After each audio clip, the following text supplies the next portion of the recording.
اسی طرح اللہ سبحانہ وتعالیٰ نے علماء کو خود اللہ نے فرمایا وہ اولو العلم، یہ علم والے، جب اللہ نے خود ان کو علماء کہہ رہے ہیں، علم والے کہہ رہے ہیں، ان کی وصف اللہ تعالیٰ خود ان کے بیان کر رہے ہیں کہ یہ علماء ہے، علم والے ہیں، اللہ تعالیٰ خود ان کی وصف بیان کرے، یہ ان کے علم کی وضاحت کے لیے کافی ہے۔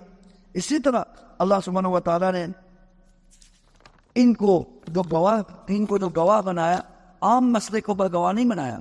بلکہ اللہ تبارک و تعالیٰ نے علماء کرام کو اپنے توحید کے اوپر گواہ بنایا۔ ان کی گواہی اللہ کے توحید کے اوپر قائم کرنی، اس میں بہت بڑی فضیلت ہے۔ توحید کے اوپر یہ گواہ ہے، توحید کے گواہان میں سے یہ علماء کرام۔ اسی طرح اس ضمن میں یہ بات بھی واضح ہو رہی ہے کہ اللہ تبارک و تعالیٰ نے ان علماء کی گواہ کو،